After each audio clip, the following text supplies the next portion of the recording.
Buenos días, gracias a todos por conectarse hoy. Les damos la bienvenida a la charla virtual El derecho a la vejez en el contexto del COVID-19, más comúnmente conocido como coronavirus.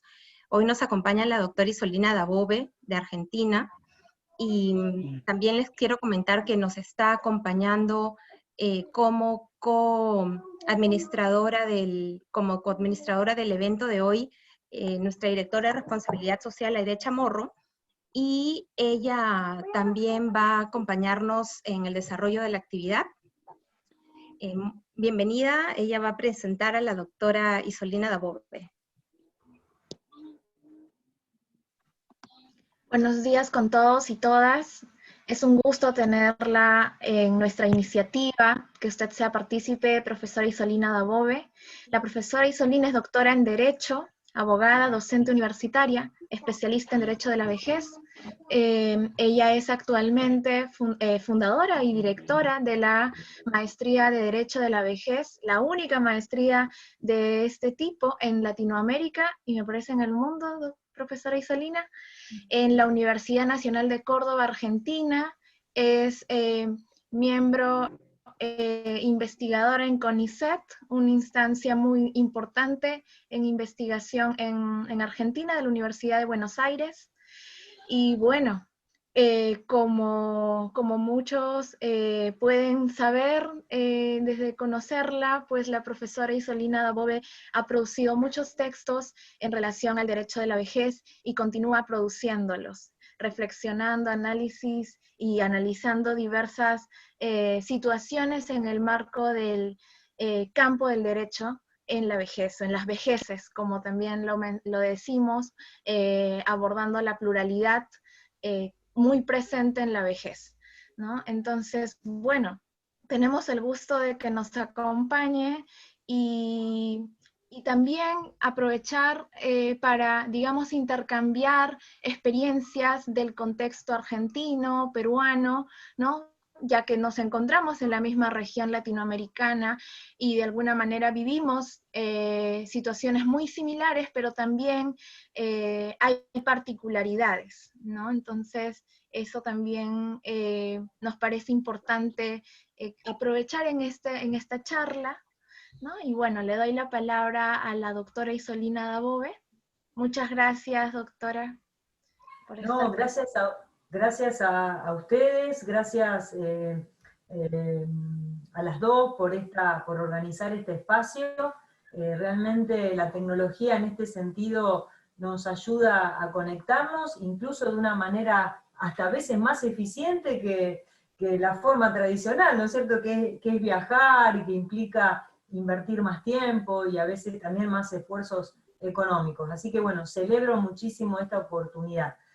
Como bien decías, Aide, vivimos en una situación extraordinaria que es esta pandemia, que nos permite hacer un análisis doble respecto del impacto que tiene esto en relación a las personas mayores. La pandemia, por un lado, nos une mundialmente en este espanto, ¿no es cierto?, que consiste en la posibilidad de enfermarnos y llegar a morir, ¿no es cierto?, de manera masiva, pero por otro lado pone al descubierto nuevos interrogantes, nos interpela, sobre todo en relación a las prácticas que teníamos naturalizadas en relación a las personas mayores. Como sabemos, esta pandemia ha puesto en el ojo de la tormenta, ¿no?, a las personas mayores,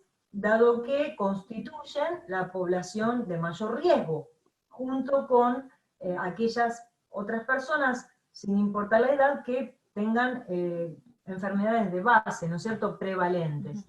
Entonces, todo eso hace que, bueno, estemos más atentos a la hora de desarrollar políticas públicas y políticas también del sector privado, prácticas cotidianas que pongan en el centro de la escena a la persona mayor y sus derechos. Entonces, en ese sentido, compartimos en el mundo esta preocupación. pero como bien decías, Aide, y también lo marcaba María, hay, digamos, algunas particularidades en las respuestas. Cada país va estableciendo mecanismos de reacción en torno a los problemas nuevos que surgen y que nos plantea esta pandemia en relación a las personas mayores. Entonces, nuestra región, ahora voy a hablar, ¿no es cierto?, en relación a América y sobre todo a Latinoamérica. Nuestra región cuenta con un instrumento internacional de derechos humanos que se llama Convención Interamericana sobre la Protección de los Derechos Humanos de las Personas Mayores. Esta convención, como sabemos, primero es única en el mundo. Todavía no se ha logrado aprobar la Convención Universal de Derechos Humanos de las Personas Mayores. Esto está siendo evaluado en Naciones Unidas desde fines del 2010. Y en otros sistemas regionales de derechos humanos tampoco ha habido este logro, ¿no es cierto? Ha podido llegar a este logro. Nuestro sistema interamericano sí cuenta con una convención. ¿Y por qué es importante? Porque en este Tratado Internacional de Derechos Humanos, que está vigente en el sistema interamericano, y que entiendo que Perú está, digamos, en proceso de debate para su incorporación, podemos encontrar algunos estándares que bien pueden servirnos a nosotros en relación a el trato que debemos darles a las personas mayores, dado que las personas mayores, reitero, están en el foco de atención de esta pandemia, porque son la población de riesgo. En ese sentido, podemos recordar que la Convención establece una serie de principios, en el artículo 3, una serie de principios destinados a orientar las diversas políticas públicas, pero también la legislación interna de cada país, y hay algunos principios, algunas ideas fuertes que son muy interesantes de ser tenidas en cuenta para pensar hoy la pandemia. La primera es la necesidad de garantizar mecanismos de respuestas que sean igualitarios y no discriminatorios. Es decir, que desmantelen, en una palabra, las prácticas viejistas, o dicho en términos positivos, que garanticen el acceso a la igualdad en condiciones de los recursos que se necesiten para responder a los efectos negativos que va a provocar o que está provocando la pandemia en relación a personas mayores. Entonces, este principio es el de la igualdad y la no discriminación en razón de la vejez. Y a su vez, esta igualdad hay que leerla en múltiples dimensiones. Es decir, igualdad en relación a la vejez, que a su vez está atravesada por otras, digamos, posiciones o elementos que generan desigualdad no legítima, como puede ser el género, la condición de mujer, o de cualquier otra diversidad identitaria en este sentido, la diversidad y la desventaja que genera estar en posición, digamos, de pobreza, la desigualdad económica, la desigualdad cultural, en el sentido de, bueno, el hecho de pertenecer, por ejemplo, a una comunidad indígena o a una comunidad culturalmente no apreciada como debiera en la sociedad que sea. La diversidad en relación a la posición social, la posición educativa. Entonces, reitero, el primer principio es la igualdad y la no discriminación. A ese principio le vamos a sumar otro que hoy aparece como relevante: la obligación de dar un trato preferente y un enfoque diferencial en materia de derechos hacia las personas mayores. Es decir, la vejez, en función de los principios de la Convención, es un dato relevante a la hora de implementar políticas o bien a la hora de tomar decisiones en la vida cotidiana, sobre todo en el campo de la salud. Yo creo que esos son los principios centrales. Luego, vinculados con eso, también aparece como relevante el buen trato, ¿no es cierto? La necesidad de garantizar un trato adecuado a las personas mayores, y esto recorre el ejercicio de todos los derechos. La Convención en este artículo 3 establece la obligación de respetar 15 principios. Yo solo marqué 3. Esos 3 creo que son los que aparecen como prioritarios, valga la redundancia, en este esquema de ejercicio de los derechos de las personas mayores en contexto de pandemia. Luego, el derecho de la vejez, y en este caso, la propia Convención Interamericana, va desarrollando, digamos, de manera específica, derechos vinculados a estos 3 principios. En ese sentido, bueno, un lugar importante lo ocupan el artículo 5, que habla de la necesidad de prohibir y de trabajar para desterrar toda práctica viejista, discriminatoria en relación de la vejez, desde este artículo más genérico, pasando por otros que tienen que ver con el derecho a la vida, a la calidad de vida, a la integridad física y moral, hasta que llegamos al artículo 29. Hay 31 digamos, artículos dentro de los cuales se establecen derechos específicos para las personas mayores. Pero de este abanico voy a saltar al artículo 29, que es el que se refiere a los derechos de las personas mayores en situaciones de catástrofe y de emergencias humanitarias. En este sentido, la Convención es de las pocas, es el tercer tratado de derechos humanos que reconoce de manera específica la necesidad de arbitrar políticas y medidas para garantizar el ejercicio de los derechos a este grupo poblacional que está en riesgo.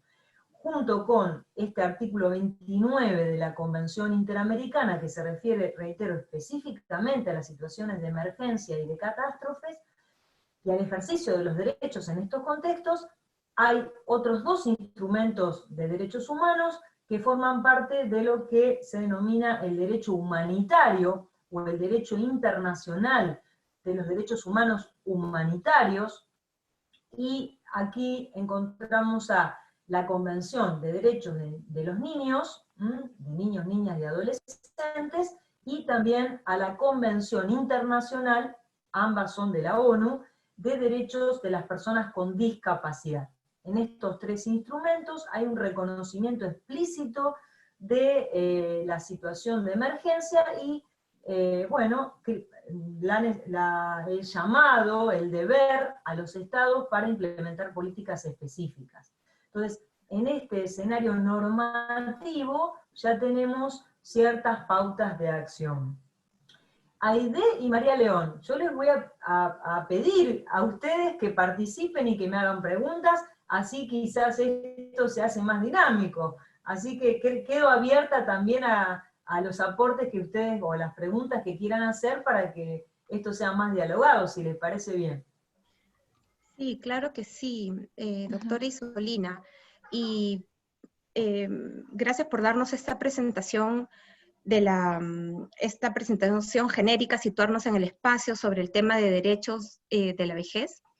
¿Sí? Y este fue un punto que discutimos justamente en una de nuestras reuniones de la semana pasada, cuando vemos en las noticias que dentro de todas las medidas que realmente reconocemos y valoramos el esfuerzo en el caso peruano, todos los esfuerzos que se están haciendo para manejar esta situación, pero como está pasando en el Perú y está pasando en el mundo, la imagen de la persona adulta mayor que se está transmitiendo no es la más positiva desde cierto ángulo.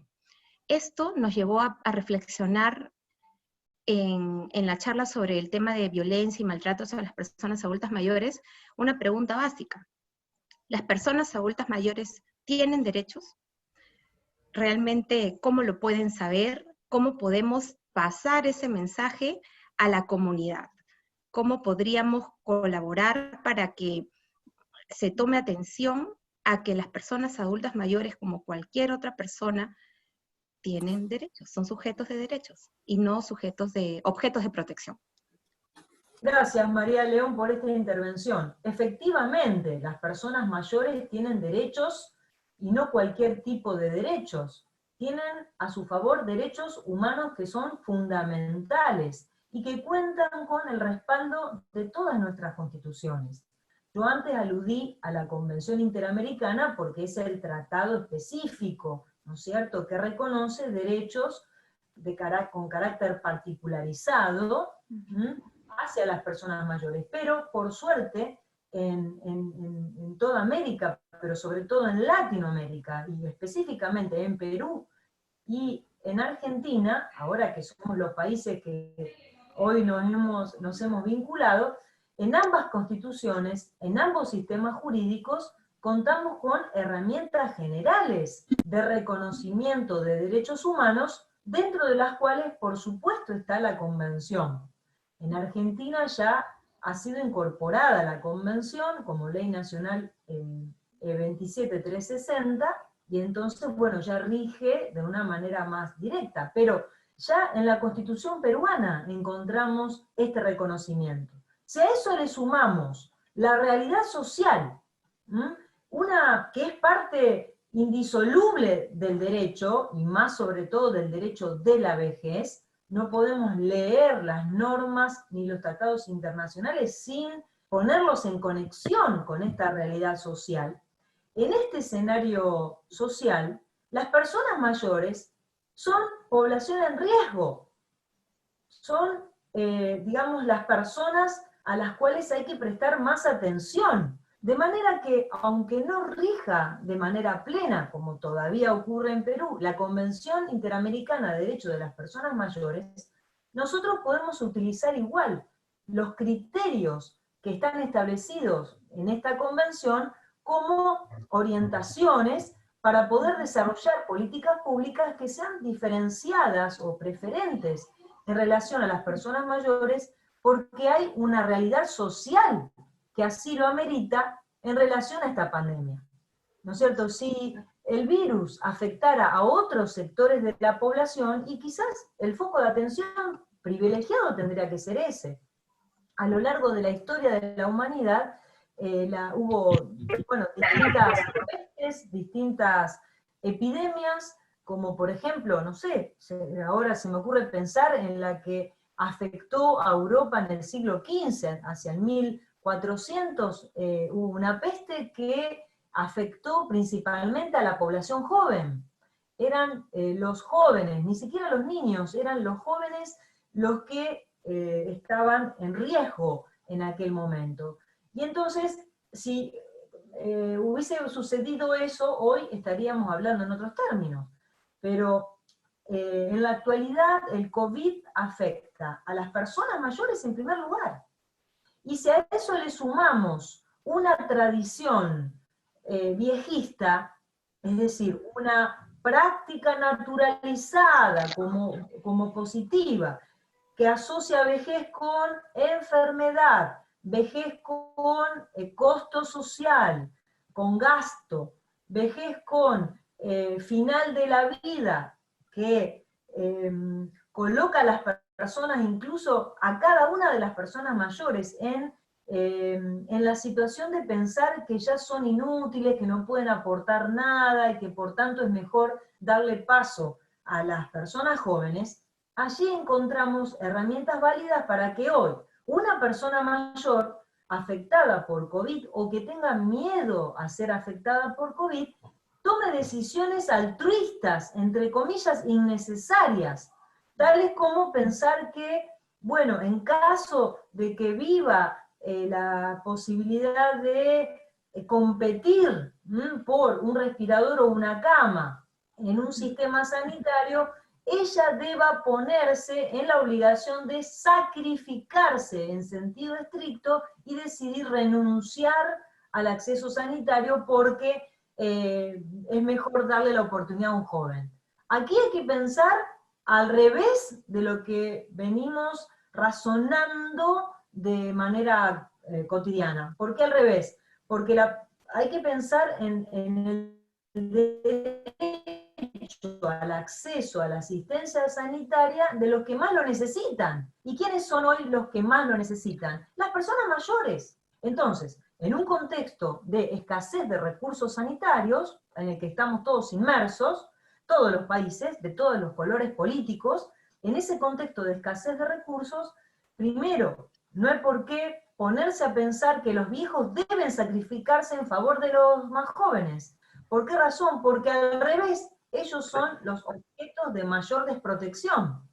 Todos los sistemas de salud, públicos o privados, debemos estar atentos para que este dilema no ocurra, porque es un falso dilema. Los más necesitados son las personas mayores. Hoy, en esta pandemia, si la pandemia, reitero, tuviese otras características, estaríamos diciendo otra cosa. A ese criterio genérico hay que sumarle, por supuesto, criterios bioéticos, de prudencia, de proporcionalidad en la relación medio-fin, ¿no es cierto? Bueno, todos esos criterios que la bioética ya viene desarrollando con mucha consistencia, lo tenemos que integrar. Pero el reflejo condicionado jurídico, permítanme que lo diga en esta metáfora, debe llevarnos a pensar que en primer lugar están las personas mayores. Primero porque esta pandemia hay una realidad social que los afecta de manera prioritaria. Y en segundo lugar, digamos, porque hay una convención interamericana que hoy está vigente en nuestra región, que nos obliga a darle un trato preferente, más aún cuando está en riesgo su vida, como es el caso de que estamos hablando. Y en el caso de Perú, hay una constitución que va avalando la toma de decisiones en este sentido. No sé si esto sirve como aclaración o qué les parece a ustedes. Profesora Isolina, Sí. Sí, de hecho, como usted menciona, en el Perú, si bien es cierto, estamos aún en un proceso y de hecho está estancado, ya más allá de esta situación del COVID, está estancado el debate aún de la aprobación de este instrumento a nivel del legislativo, pero ciertamente es que está vigente a nivel de nuestra región y que principios tan relevantes como los que ha mencionado, en principio, por ejemplo, el primero, ¿no? El de la no discriminación por razón de edad, que contempla múltiples razones dentro del marco de la edad, ¿no? Que podemos tenerlo en cuenta como Estado, ¿no? Bajo una decisión de los funcionarios y digamos, de los que están a cargo de las políticas sociales hoy, ¿no? Pero también es importante en nuestro caso hacer incidencia como sociedad civil organizada, que muchos presentes en esta reunión somos parte, ¿no? O realizamos activismo a nivel de las políticas y los derechos de las personas adultas mayores, porque vemos a nivel general y en particular que sí hay ciertas prácticas viejistas, ¿no? Que como usted menciona, han sido naturalizadas con el paso del tiempo, ¿no? Y lo que acá ha pasado, viene pasando, por ejemplo, es que sí está habiendo, se puede decir que sí está habiendo un trato preferente de atención, pero se tiene una narrativa, un discurso muy infantilizador, ¿no? Que también es un punto a tratar, ¿no?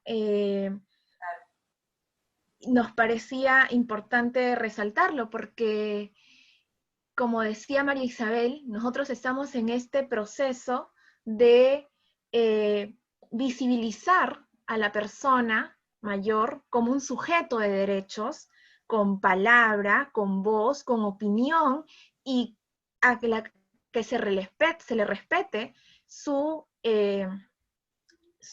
vida, o sea, su propia decisión, ¿no? su historia de vida, y no como un objeto de protección, y caer en un sobreproteccionismo en este caso, ¿no? Creo que es algo que ciertamente nos está diferenciando con países de Europa, porque ahí vemos una catástrofe y respecto de esta preferencia a los jóvenes en lugar de a los viejos, ¿no? Y preferencia a que lleva a que se están muriendo viejos por esta distinción, ¿no? Creo que eso no está tanto ocurriendo en nuestra región, pero sí se está cayendo en muchos discursos de tipo viejista, en el sentido de que se infantiliza a las personas mayores y no se respeta su autonomía, ¿no? En este caso. Sí, sí, Maide, coincido con todas tus palabras, todas tus reflexiones. Las prácticas viejistas afectan un abanico de manifestaciones o de acciones. Una de ellas es el lenguaje. Miren, los estamos escuchando, lo estamos registrando ahora, incluso en boca de las propias autoridades que tienen a su cargo la toma de decisiones, o en los medios de comunicación, que siguen hablando de los abuelitos o los abuelos, utilizando términos que no se corresponden con la realidad, primero porque no todos son técnicamente abuelos. La palabra abuelo o abuela alude a un estado, a una posición jurídica familiar, dentro de un esquema familiar. Es abuelo quien ha tenido hijos y a su vez este hijo ha tenido sus propios hijos. Entonces hay una relación de parentesco directa entre ascendentes y descendientes que te habilita a utilizar la expresión abuelos o abuelas. Entonces, ¿por qué razón le vamos a asignar este papel dentro de una familia que quizás la persona ni siquiera tiene a una persona por el solo hecho de ser mayor? Entonces, esto es muy importante lo que vos decís, porque ya aquí el lenguaje nos ubica claramente en relación a lo que pensamos de las personas mayores. Entiendo que muchas veces detrás del uso de este término, abuelo o abuela, se esconde un afán protector e incluso una manera cariñosa, se pretende que sea cariñosa de acercarnos a una persona mayor, pero la verdad es que nada de esto es necesario para vincularnos con alguien mayor desde el respeto. Al revés, distorsiona el papel de las personas mayores incluso dentro de su familia, que quizás no tienen o no han querido tener hijos y por lo tanto no pueden tener nietos. Entonces, desde ese lugar, pasando por otro tipo de prejuicios, tales como prejuicios, diríamos, eugenésicos, si se me permite este término, vinculados a desarrollar o tomar políticas o tomar decisiones que avalen aquel que tiene, de manera darwiniana, ¿no es cierto?, aquel que tiene más posibilidades de sobrevivir, en este caso a una pandemia. Y se asocia a la juventud con las mayores posibilidades de sobrevida, y entonces se descarta totalmente a todo aquel sector de la población que ya no puede ser considerada joven. Bueno, la pandemia hoy nos apela a mirar el mundo al revés, es decir, a darle un trato preferente a las personas mayores. ¿Y cuál es la razón por la cual, la razón filosófica, la razón humanista por la cual tenemos que velar por la salud y la condición y el derecho a la vida de las personas mayores? Porque la vejez coloca a esa persona en una situación, diríamos, de doble o múltiple vulnerabilidad. A la vulnerabilidad común que atraviesa una persona en el medio de una cultura que es viejista, que no valora el aporte que pueda hacer una persona mayor, que no valora su productividad, etc., le sumamos el riesgo a morirse por falta de asistencia sanitaria, dado que este virus afecta en mayor medida a las personas mayores. Entonces, dentro de este proceso, viejista, como también decía Aide y lo marcaba María Isabel, hay que tomar conciencia respecto a la autonomía personal, a la capacidad de toma de decisiones de esa persona mayor, ¿no es cierto? Y aquí entran a jugar institutos que vienen de la bioética, pero que se han ido incorporando al abanico jurídico, tales como el consentimiento informado, y antes que eso incluso las directivas anticipadas, los llamados actos de autoprotección. Por supuesto que también en este contexto de pandemia hay que tener en cuenta las directivas médicas o las directivas en general de carácter extrapatrimonial que haya adoptado esa persona. Pero una cosa es escuchar esas directivas que quizás estén vinculadas a la negativa de cierta asistencia de salud, y otra cosa muy distinta es pensar en el desarrollo de políticas públicas, o pensar en tomar una decisión como médico o médica que tiene a su cargo la prestación de un servicio de salud cuando la persona no se manifestó, negándose a recibir atención. No sé si me explico. Otra cosa, y otro escenario muy distinto es pensar en uno mismo como persona mayor, en ese escenario. He leído algunas noticias, sobre todo de personas mayores de los países del norte europeo, que han decidido, adoptado directivas anticipadas, negándose a recibir una asistencia médica en caso de, en un escenario de escasez de recursos de salud. Bueno, a ver, en ese caso, en principio, claro, hay que respetar la decisión de la persona mayor, pero en principio hay que pensar cuáles son los motivos, cuáles fueron las razones, los móviles o las razones sociales, la presión social, si jugó o no en esa toma de decisión.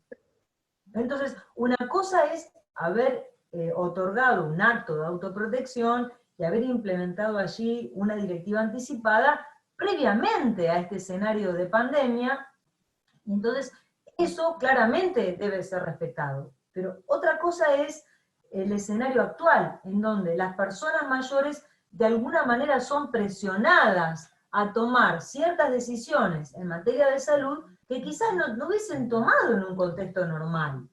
Entonces, hay que preguntarse muy bien cómo juegan las razones sociales, la presión de la sociedad hoy respecto de una toma de decisiones que haga la persona mayor en este contexto tan extraordinario de pandemia.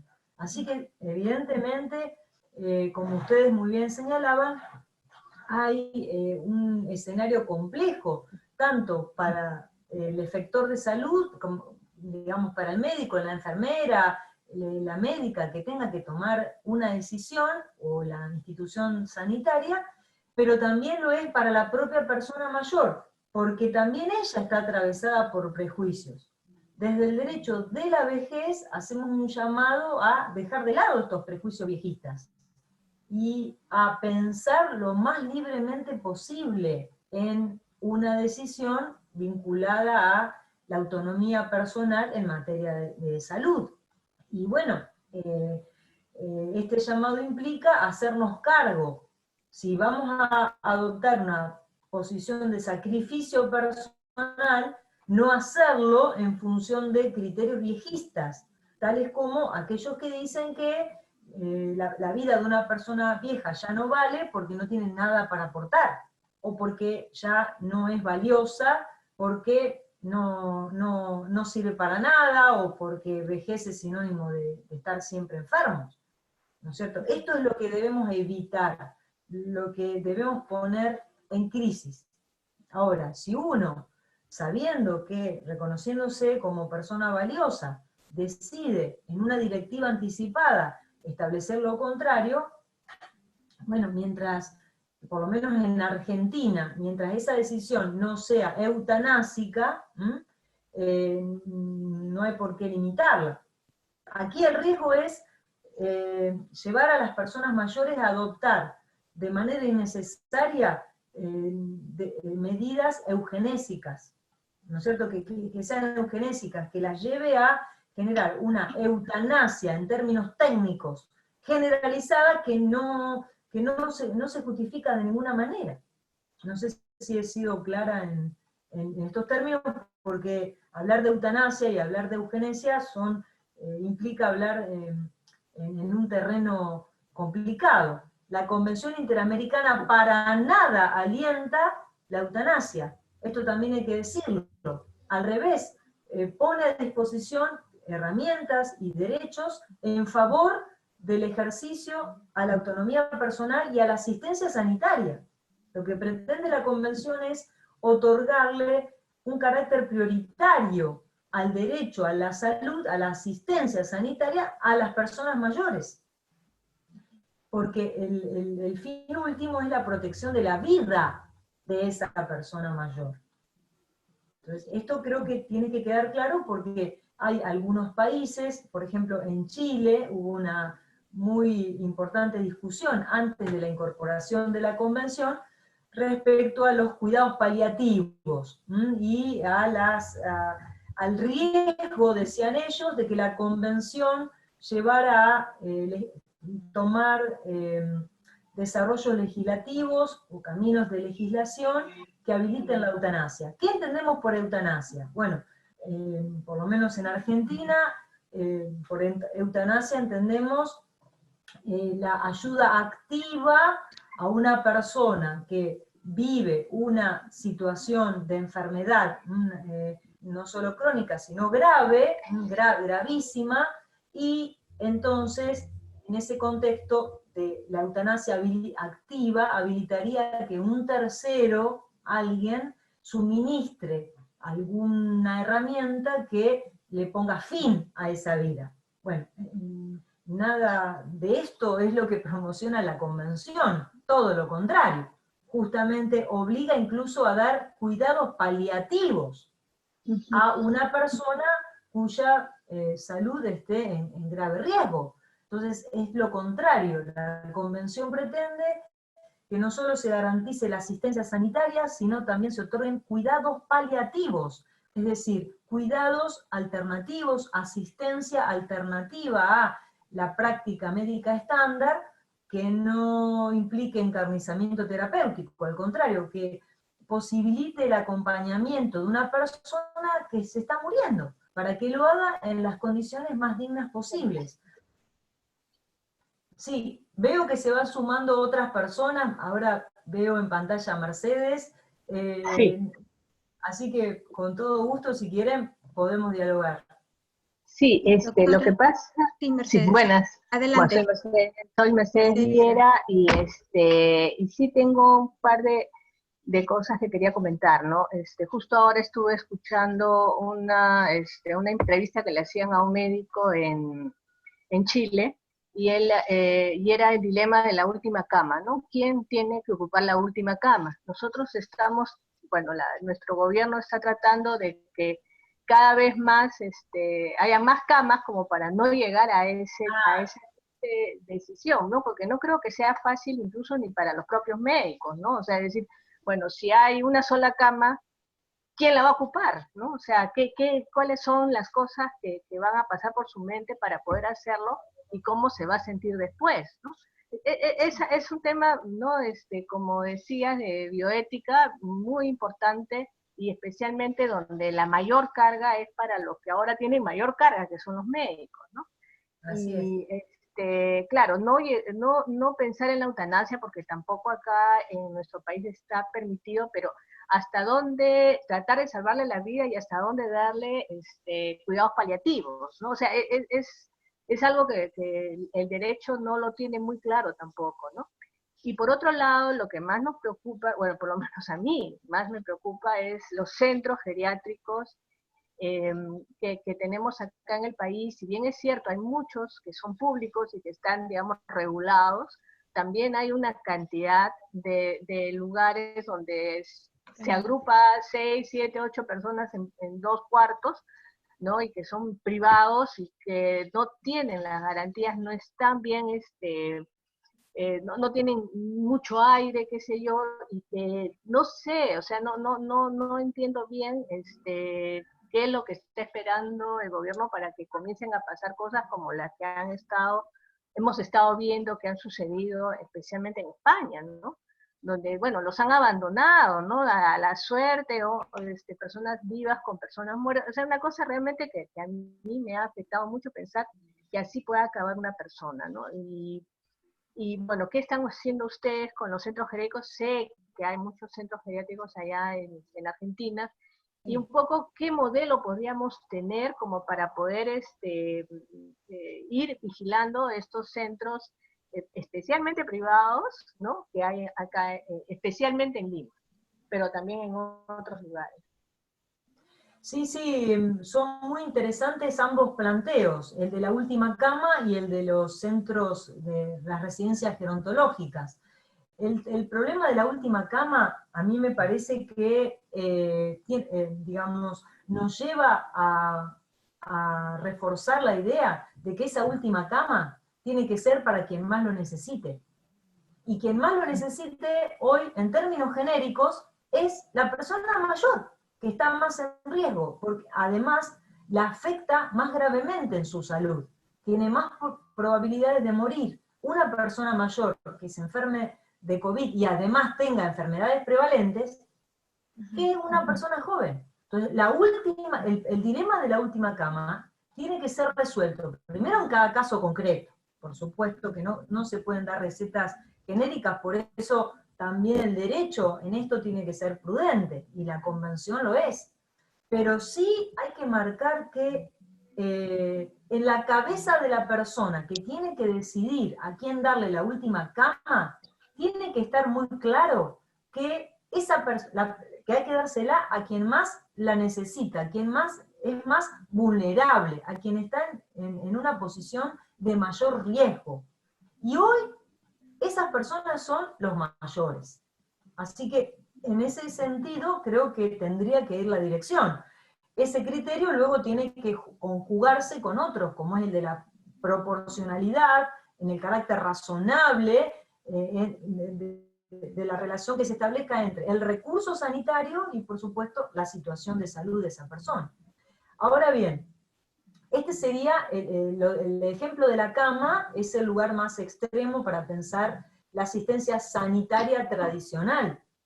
El otro nivel de desarrollo es el de los cuidados paliativos, que no son mecanismos tradicionales precisamente, que tienen que ver con, primero, la asunción de que ya no podemos hacer nada más por la vida de esa persona, y, en segundo lugar, implementar mecanismos de acompañamiento para garantizar un buen morir, en el sentido de acompañar a esa persona a que muera de forma natural en el contexto más digno posible.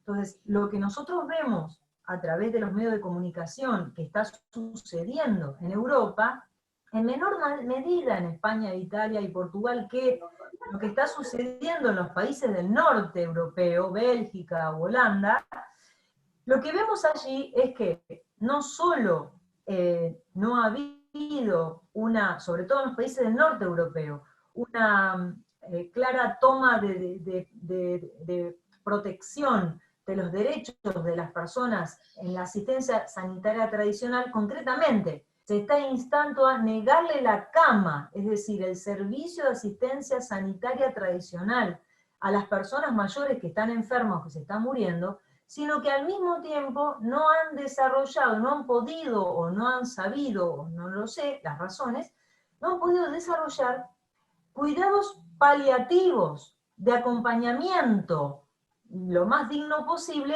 de esas personas mayores. Y entonces ha ocurrido lo que Mercedes muy bien vos decías, personas mayores moribundas al lado de personas sanas, incluso no solo en los geriátricos, sino también en las propias casas familiares.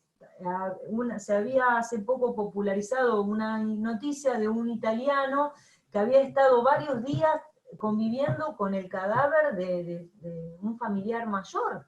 Entonces, este tipo de escenas dantescas, ¿no?, que aparecen en el infierno, bueno, son las que nos tienen que alertar para prevenirnos y poder, como muy bien dijeron ustedes, ir desarrollando primero criterios mentales. Tenemos que mentalizarnos, adaptarnos, no adaptarnos, sino adelantándonos a lo que va a suceder, ir previendo. Y para eso tenemos que tomar decisiones en nuestras mentes, en nuestras psicologías.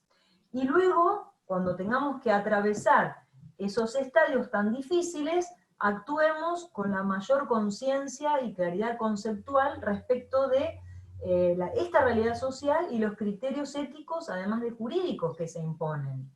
En este caso de preferencia respecto de las personas mayores, en contexto de asistencia sanitaria tradicional, en donde tenemos que pensar la cama o la muerte para alguien, o el desecho de alguien, por decirlo en términos crudos, y al mismo tiempo el desarrollo de políticas de cuidados paliativos, sobre los cuales no se ha hablado mucho.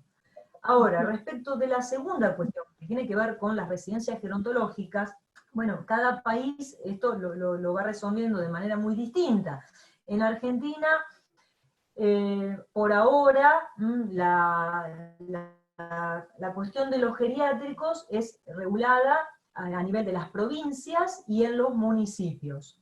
No hay todavía una ley nacional que regule esto. Hemos presentado un proyecto de ley a través de la senadora Norma Durango, que se está discutiendo en el Congreso para regular la relación jurídica, la relación entre las residencias gerontológicas, ya sean públicas o privadas, y el usuario, la persona más ahí viva, pero salvo ese proyecto de ley a nivel nacional, no hay otra normativa uniforme, sino que cada provincia va regulando esto, y el foco de atención está puesto en lo edilicio, ¿no? Y lo impositivo, diríamos, ¿no es cierto? Y la regulación de las relaciones de trabajo. En ese sentido, lo que yo vengo advirtiendo es que ha habido, en este caso por suerte, una práctica generalizada, disposiciones provinciales y municipales de protección de las personas mayores en las residencias gerontológicas, entre otras cosas, bueno, estableciendo criterios de mayores controles en el acceso a personas de fuera de la institución. Bueno, esto ha generado cierto ruido en relación a el derecho a la comunicación y contacto, pero es razonable, es una medida razonable. Esta restricción, en este contexto particular de pandemia, es razonable porque tiende a la protección de las personas mayores.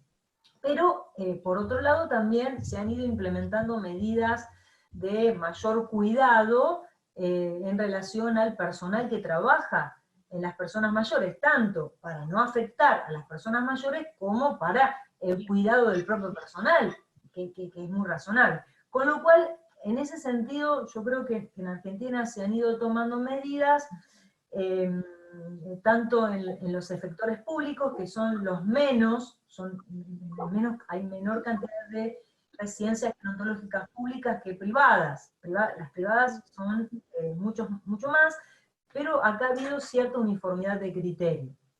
De todas maneras, sabemos poco desde el punto de vista periodístico respecto al escenario en materia de salud, es decir, respecto a cuántas personas mayores se han visto afectadas en las residencias gerontológicas. Entonces, reitero, sí hubo información y noticias de carácter preventivo, que al principio fueron tomadas con cierta aversión por esta, digamos, necesidad de cerrar y de establecer mayores controles a las personas que ingresan, pero todo esto es razonable en un contexto de cuarentena, al que estamos todos obligados.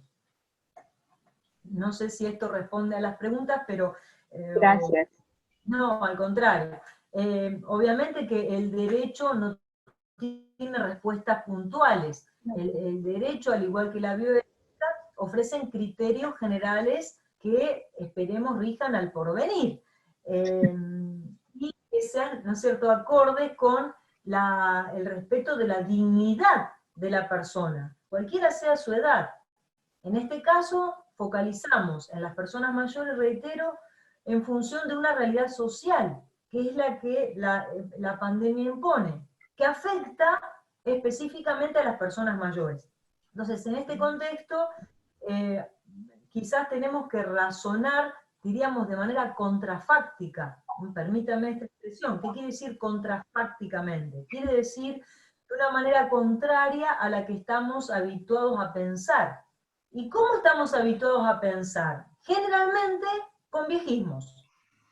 Entonces, y esta pandemia, entonces pone al descubierto, desnuda estos prejuicios, que se agravan a la hora de la asistencia sanitaria, ya sea por la vía tradicional, como es pensar, ¿a quién le doy tengo una sola cama, ¿a quién se la doy? ¿Un solo respirador, a quién se la doy? Bueno, hay que darle a quien más lo necesita. En ese sentido, no quiero dejar de destacar una decisión política que tomó la alcaldesa de Tokio. Hace muy poquito, ayer o antes de ayer, salió en los medios, en donde obliga a todos los efectores de salud a otorgar los recursos sanitarios a quien más lo necesita. Tan simple como eso. ¿Y quiénes más lo necesitan? Sin importar la edad, agrega ella. Con lo cual, para nosotros este dato es relevante, porque significa que se ha establecido un criterio basado en la necesidad sanitaria y no en la edad de las personas. Si quien más lo necesita es una persona mayor, pues habrá que dar solo a la persona mayor. Tan simple como eso, tan simple y tan complejo, ¿no es cierto? Bueno, ojalá que esa toma de decisiones pueda repercutir. Japón no es el país más envejecido del planeta, le sigue en el escalafón Italia. Japón e Italia en nuestra cultura son los más envejecidos. Italia ha adoptado hasta ahora una política de protección también hacia las personas mayores. Pero es cierto que la pandemia, al ser tan rápida en su evolución, nos va sorprendiendo a todos. Y así como hasta ahora solo hemos pensado en la cama, ¿a quién se la doy? Es decir, en el servicio de salud estándar, también debemos adelantarnos en pensar en los cuidados paliativos, que aquí adquieren una importancia extraordinaria, porque significan el acompañamiento en el buen morir natural, en el desenlace natural, de personas que están situadas en una enfermedad de grave alcance, terminal, como así se definen los cuidados paliativos en el campo de la bioética, y así está tomado en la Convención Interamericana de Personas Mayores. Entonces, ¿cómo nos tenemos que preparar para los dos escenarios? Para poder elegir con valentía, darle la única cama a quien más lo necesita, sin importar la edad, y si en ese contexto quien más lo necesita es una persona mayor, dársela con todas las garantías de que estamos haciendo lo correcto respecto de... Y esto en relación a los cuidados paliativos. ¿Cómo vamos a acompañar a una persona al buen morir? ¿Y qué significa esto? Por ejemplo, preguntémonos, ¿es humano? ¿Es humanitario? Es decir, ¿es jurídicamente humanitario dejar morir a una persona sola, sin ningún tipo de asistencia, sin ninguna posibilidad de conectarse con sus seres queridos por el ultramiedo al contagio que tenemos todos? Porque el virus nos afecta a todos. Por ejemplo, hace una semana atrás, cuando Italia vivía los picos de mortalidad más altos, en distintas regiones, sobre todo en el norte, que es la zona más afectada, empezaron a implementarse mecanismos de vinculación de esa persona moribunda a través de Internet. Entonces, se le trataba de facilitar a través de la tecnología la posibilidad de decirle adiós, o de que esa persona diga adiós mientras esté con estado de conciencia a sus familiares, porque hubo casos en donde la persona murió absolutamente sola. También hubo información respecto de la angustia de los familiares que de ninguna manera pudieron acompañar a las personas en su muerte y fueron notificadas incluso de una manera no humana, no humanizada. Entonces, bueno, ese tipo de situaciones las vamos a vivir, obviamente, más aún en países como los nuestros, en donde hay menor posibilidad de duplicar, multiplicar las camas. Sé que Perú, Argentina, todos los países de nuestra región estamos trabajando para eso. En Argentina particularmente ha sido muy importante la decisión del presidente de la Nación de obligarnos a estar en cuarentena de una manera previsora para bajar, como se dice, la curva de contagios, y en eso parece que estamos, bueno, teniendo cierto éxito, ¿no es cierto? Bueno, esta es una decisión muy plausible, muy valiente, pero, bueno, no es suficiente. Sí, María Isabel. Sí, doctora Salina, tenemos una consulta de Andrea Casareto. Sí. Andrea. Sí, hola chicas, muchísimas gracias, buenos días con todos y todas. Muchísimas gracias también a Isolina por su tiempo y por el espacio. Nosotros queríamos plantear una consulta respecto de las experiencias en cuanto a la interpretación del derecho al acceso a la salud y su aplicación práctica respecto a la salud mental, ¿no? Que creo que es un tema de especial relevancia, porque si bien efectivamente sabemos todo lo que conlleva afrontar de por sí el contagio, de hecho la potencialidad de ser una de las personas afectadas por este virus es algo que se mantiene de manera latente en todas y todos, y en especial en la población adulta mayor. Adicionalmente a eso, el propio proceso de aislamiento que muchos de nosotros estamos guardando también es, digamos, un punto de quiebre importante, porque incluso vulnera nuestra propia autonomía, ¿no? Se recomienda mucho que las personas adultas mayores no vayan a estos espacios en los que hay acumulación, en los que se puede acceder a alimentos. Entonces, toda esta autonomía que muchas veces es elogiada en las personas adultas mayores ahora se está viendo reducida, además del posible alejamiento de nuestros seres queridos, ¿no? No todos vivimos en un espacio en el que compartimos con nuestra familia más cercana, o no todos hemos optado de repente por vivir con nuestra familia más cercana y teníamos una dinámica de interacción con otro tipo de personas, y son elementos que sin duda de alguna manera impactan en nuestra salud emocional. Entonces, nada, solamente conocer un poco sobre las experiencias, como decíamos, desde el derecho, a través de la interpretación del acceso a la salud, pero también de su aplicación práctica en otras realidades. Gracias.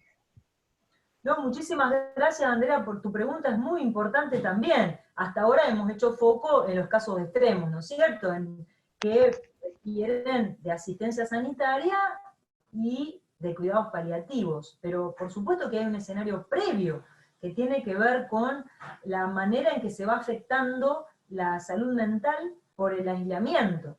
Que esto es, digamos, esta afectación es general, no atraviesa solo a las personas que quizás están afectadas, digamos, tienen un padecimiento mental, es decir, personas que quizás estén comenzando o transitando el Alzheimer o alguna demencia, no estamos hablando de eso. Los contextos de aislamiento, sobre todo con motivo de un temor realista a enfermarnos de manera grave, nos coloca a todos ante, crisis de la salud mental, angustia, que van desde situaciones de temor razonables hasta angustia, pasando por otros estadios que nos lleven a lo mejor a situaciones de depresión. Estos escenarios, pensados en relación a una persona mayor, nos muestran además otra variable, que es la soledad. Una cosa es atravesar un contexto de cuarentena en compañía de la familia, un compañero, una compañera, alguien con quien compartimos la vivienda, y otra cosa muy distinta es atravesarlo en soledad, de manera forzada, no de manera elegida. Entonces, aquí es donde la soledad sí puede hacer realmente daño a las personas mayores, si no son acompañadas a través de los medios tecnológicos nuevamente, que hoy por suerte contamos. Entonces, ya que es muy difícil, ¿no es cierto?, lograr que una persona, en contextos de cuarentena, que algún voluntario, un alma caritativa, vaya a la casa, toque timbre y ingrese al domicilio de esa persona, porque todos estamos confinados. En esto la ley nos obliga a todos a estar encerrados. Entonces, sí, efectivamente es necesario implementar políticas públicas de prevención o de cuidado de la integridad mental, sobre todo de los mayores. En Argentina, también a nivel de las provincias y a nivel municipal se han puesto en marcha programas de acompañamiento voluntario, porque lamentablemente todavía no tenemos una ley nacional que regule el acompañamiento o la tarea de cuidador gerontológico o asistente domiciliario, pero bueno, las medidas que se fueron adoptando han sido estas. Un programa muy interesante ha sido el que puso en marcha la Ciudad Autónoma de Buenos Aires, hizo una convocatoria muy bien planteada de acompañamiento voluntario a las personas mayores, con hasta ahora un gran éxito. La misma Universidad de Buenos Aires se sumó a la difusión de esta campaña y no puedo decir el número exacto de personas registradas, pero yo creo que son más, solo en la Ciudad Autónoma de Buenos Aires, más de 100.000 voluntarios se han inscrito, se han sumado para hacer un acompañamiento telefónico, para hacer un acompañamiento virtual. Incluso gente que trabaja en mis equipos de investigación se han sumado, y bueno, esto yo creo que merece destacarse, pero quizás incluso, aunque no se hayan tomado decisiones políticas para la implementación de este tipo de programas, basta con que cada uno lo asuma desde su casa. Si sabe tiene vinculación y sabe el número de teléfono de alguna persona mayor, simplemente es bueno que la llamen por teléfono, que todos los días de alguna manera se conecten con esa persona mayor, charlen, le pregunten, le aconsejen, o, ¿no es cierto?, intercambien recetas para ir transitando esta pandemia, bueno, esta situación tan delicada, y bueno, van a ver qué experiencias interesantes van a surgir, cuántos aprendizajes que vamos a poder vivir. Bueno, en mi caso, todos los días llamo a mis padres, a mi suegra, ¿no?, a las personas amigas que son mayores, que sé que están solas. Bueno, trato de ir siguiéndolas, ya sea con un mensajito de WhatsApp, un llamado, un consejo, mirá, vi tal película muy interesante, en fin, cada persona desde su lugar puede ir haciéndolo. Lamentablemente, también hay que decirlo, y ahora María Isabel te doy la palabra, lo tecnológico nos coloca también ante otra dificultad, que es la económica. No todos tienen un celular, no todos tienen una computadora, pero bueno, al menos respecto de aquellas que sí lo tienen, contando con esa tecnología, y sería un pecado gravísimo no hacer uso de ella para el acompañamiento. Y luego habrá que pensar dentro de las políticas públicas también cómo facilitar, no sé, celulares o tablets, de alguna manera hacerle llegar a esa persona un mecanismo tecnológico que bien hace a la salud, que los efectores de salud, por ejemplo, puedan contar con tablets que puedan ser dadas, ser prestadas a las personas asistidas en esa institución con las debidas desinfecciones del caso. Me parece que puede ser una vía interesante. Sí, María Isabel.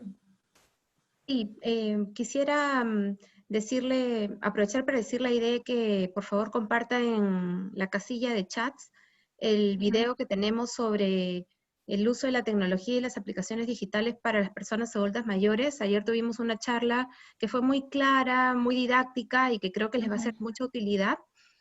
Se lo vamos a compartir por la casilla. Y también Esto queda grabado en nuestras redes de Facebook y YouTube como Conexión Adulto Mayor. Ese es un pequeño paréntesis.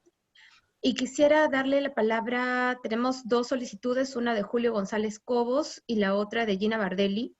Entonces, Julio, adelante, por favor. Hola, Julio. Hola, ¿cómo estás, Solina? ¿Se me escucha? Sí, Sí. Julio, antes que hable Julio, gracias a Julio por estar. Él representa al Centro de Investigación en Derecho de la Vejez de Rosario, de la Universidad Nacional, así que gracias por participar también, Julio. Bueno, muchas gracias por la invitación. Bueno, aparte de, como ha dicho Solina, estoy en Rosario. A lo mejor algunas participantes ya han adivinado que por mi acento que soy español. Soy un español viviendo en Rosario, Argentina. Soy odontólogo y he trabajado mucho para personas mayores. Y me gustaría, como he escuchado alguna intervención de Mercedes Viera hablando sobre lo que pasó en las residencias de personas mayores en España, me gustaría aportar algún dato también para ampliar esa visión, porque a veces las noticias que llegan son a través de los medios de comunicación son muy impactantes y destacan muchas veces lo malo, ¿no? No quiero con esta participación mía minimizar lo que ha ocurrido, eso que vaya por delante, pero sí aportar algún dato que amplíe un poquito esa visión, ¿no? En España, tenemos que pensar que en España hay 300, casi 400.000 plazas en residencias para personas mayores, ¿no? De las cuales han fallecido, lamentablemente, a día de hoy estamos hablando en torno a 3.600 personas.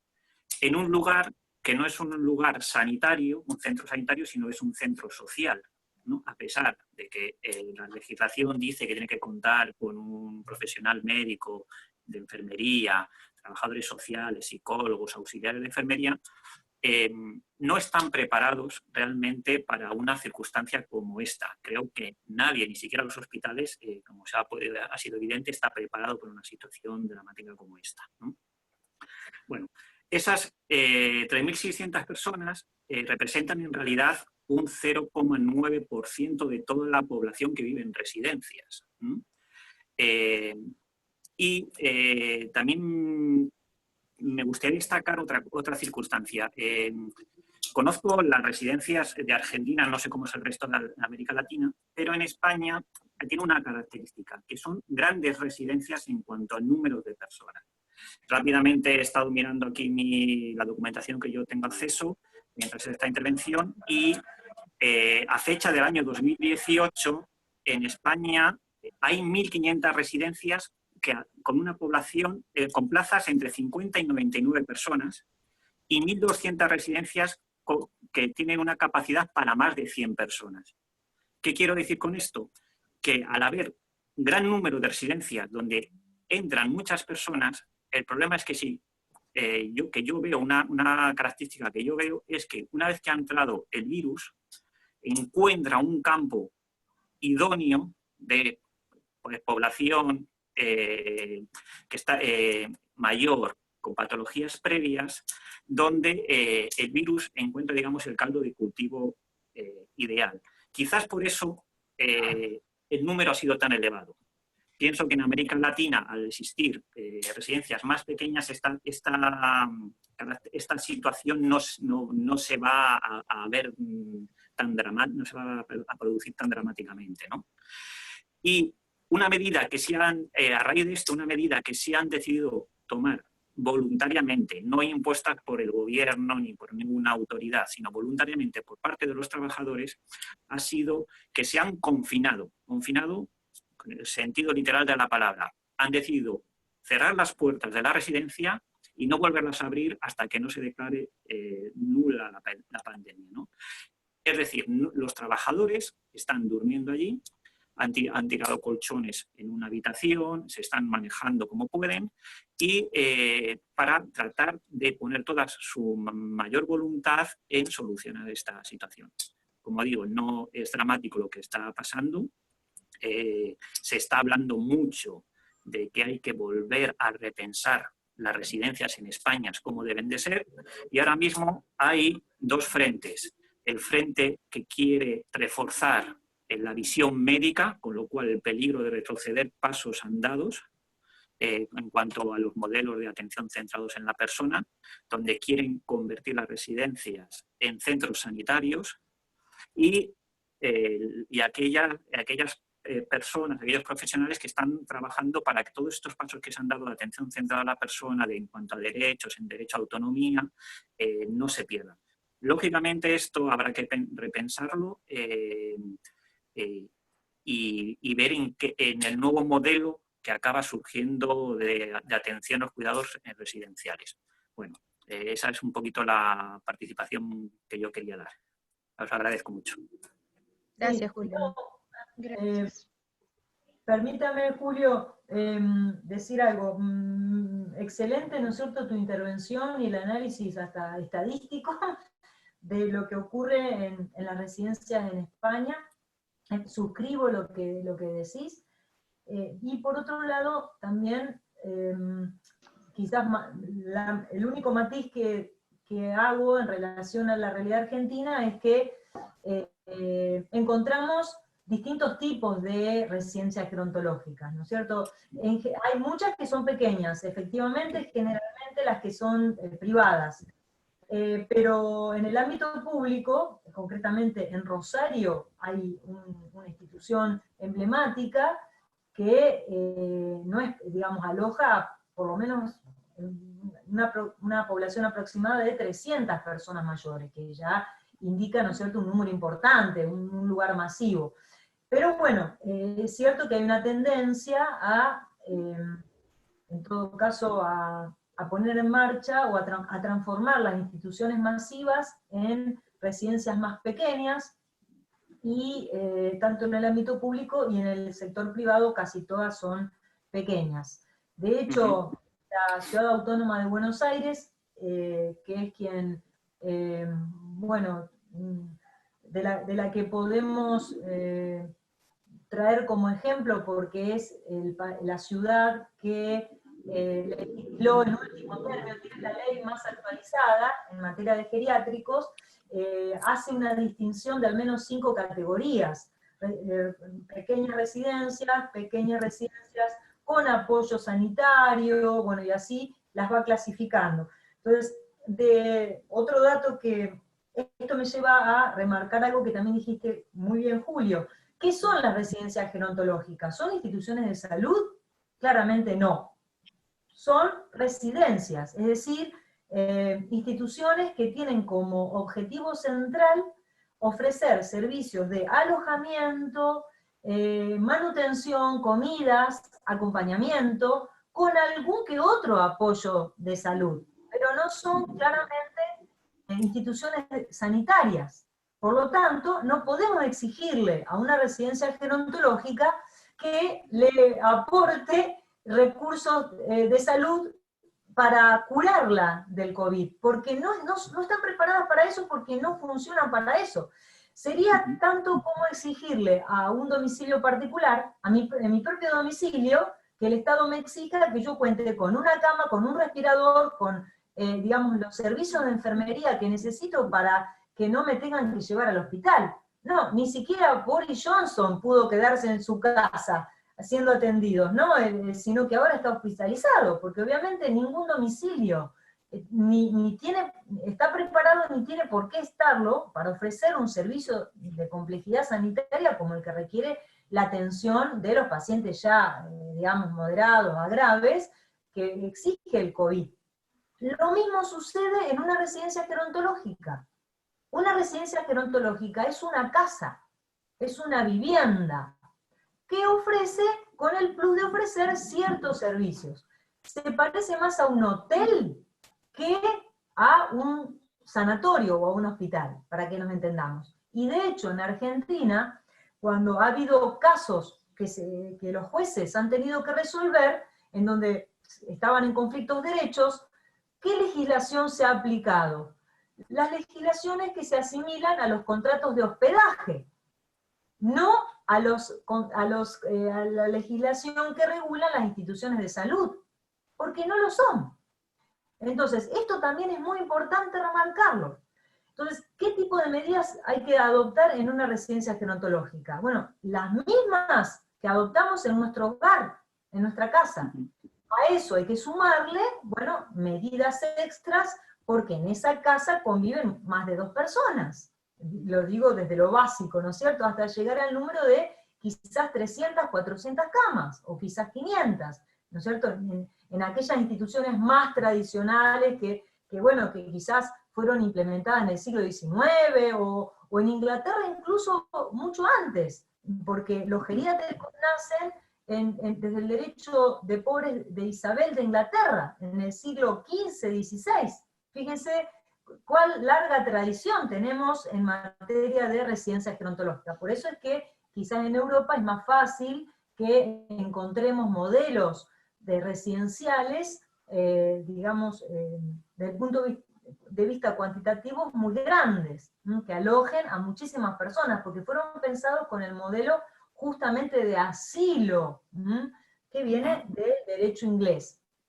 Entonces, bueno, en Argentina las residencias gerontológicas más grandes fueron las establecidas en el siglo XIX, a fines del siglo XIX, por las sociedades de beneficencia, y que luego fueron adoptados por el Poder Ejecutivo Provincial, y para, bueno, garantizar igualdad en el acceso a este servicio, ciertas condiciones, control epidemiológico, bromatológico, etcétera, etcétera, ¿no? Que es lo que sucede ahora. Pero la tendencia es a generar residencias gerontológicas con menor cantidad de residentes, y además hacerlo a la manera de un servicio social, o en todo caso, como dice la Convención Interamericana, un servicio sociosanitario que brinde de manera integral, digamos, apoyatura y recursos para que una persona mayor viva ahí, digamos, más cómoda que haciéndolo sola en su domicilio, o con su familia, si quisiera.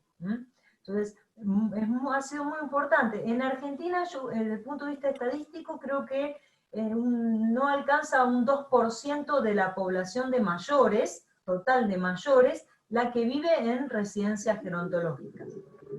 Pero impactan las decisiones que se toman allí, porque en las residencias gerontológicas aparecen todos los prejuicios, digamos, aparecen de manera agigantada la consideración cultural de la vejez, ¿no es cierto? Por eso son importantes, es un buen termómetro para medir todo eso. Y es importante en ese sentido apostar ya desde este contexto que estamos viviendo por la diferenciación de los servicios, ¿no? Porque por lo mismo de que hay gran diversidad de vejeces, debe haber también múltiples servicios adecuadas a estas diversidades, ¿no? Sí, tal cual. Y sí, bueno, profesora Isolina, vamos a dar pase a Gina, Gina Bardelli. Ah, sí. Hola Gina, quería hacer una intervención. Sí, Gina, pero Gina también es una gran amiga, le mando un abrazo. Exacto, la conoce. Gina Bardelli, psicóloga, especialista en gerontología. Sí. Mira, buenos días, saludos a todos. Tú me conoces porque soy parte de INPEA. Claro. Claro que sí. Quería hacer un comentario en relación a lo que hablaste de esta red de voluntarios en Argentina o en Buenos Aires. En el caso de Perú, también el gobierno ha promovido la creación de una red de voluntarios que convocó en un inicio 20.000, pero se han inscrito más de 80.000. Se han seleccionado 20.000, y lo interesante del protocolo para hacer las llamadas telefónicas es que también se han incluido preguntas para identificar situaciones de violencia, ¿verdad? Ah, qué bueno. Exacto. Entonces, inmediatamente esto pasa a unos supervisores que son los que derivan, y ya es otra instancia del gobierno la que se encarga de contactar con la persona mayor que pueda estar pasando por una situación de violencia. Y sobre ese tema es que justamente quería preguntarte, una situación de confinamiento con una familia en el caso de los que vivan en familia, con la que no han tenido buenas relaciones, esas condiciones de permanecer tantos días juntos incrementa, ¿verdad?, la posibilidad de que se den estas situaciones de violencia. Inclusive en cuanto a la distribución de los alimentos, quién come más en la casa, quién come menos, quién lo necesita más o quién lo necesita menos, ¿verdad? O también para aquellos que viven solos, esta situación de distanciamiento social ha significado en muchos casos olvido social. Hay personas que ya, digamos que los familiares han tenido el pretexto perfecto para no comunicarse con algunas personas mayores, ¿no? Entonces, eso también nos tiene que llevar a reflexionar de cómo esta situación está impactando en este tema de los vínculos entre las personas mayores y su entorno. Eso en cuanto a este tipo de violencia, pero hablamos de la otra violencia que impega. En el primer estudio que hizo habló de la violencia estructural, y es la que tú has señalado en toda la primera parte de tu exposición, muy buena, ¿verdad?, de cómo, pasada esta situación, vamos a tener que enfrentar y cómo vamos a dar respuesta, o a través de qué mecanismos exigir justamente que la eliminación de esta violencia estructural que estamos viendo enmascarada con una serie de situaciones, como por ejemplo la que señaló Mercedes, la de la última cama, y que tú también has reforzado. Entonces, no sé si la convención nos permite poder hacer un trabajo posterior para ver ese tema de la violencia estructural, y ya como región poder ver cómo lo enfrentamos ya de una manera más orgánica, ¿no? Sí, Gina, muchísimas gracias también por tu intervención. Me ha parecido excelente todo lo que decís. Y sí, la cuestión de la violencia familiar aquí se agiganta, ¿no es cierto?, en relación a la vulnerabilidad en la que coloca a la persona mayor en situación de cuarentena.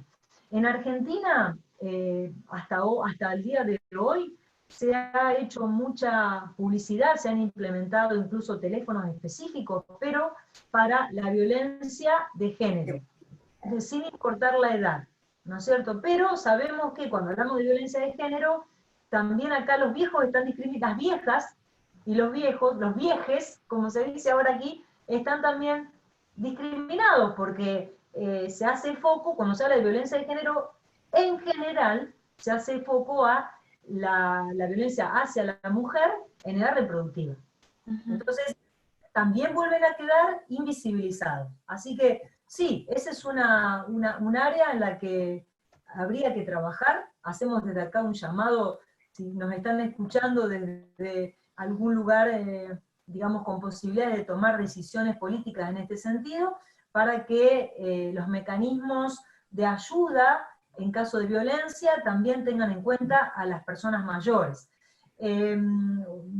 Sí quiero remarcar que desde la Facultad de Derecho de la Universidad de Buenos Aires, el consultorio jurídico que es gratuito, que hace patrocinios gratuitos, sigue atendiendo, y uno de los rubros sobre los cuales se está trabajando es la violencia en general, ¿no es cierto? Pero también, reitero, al mismo tiempo, dentro de las políticas públicas y de las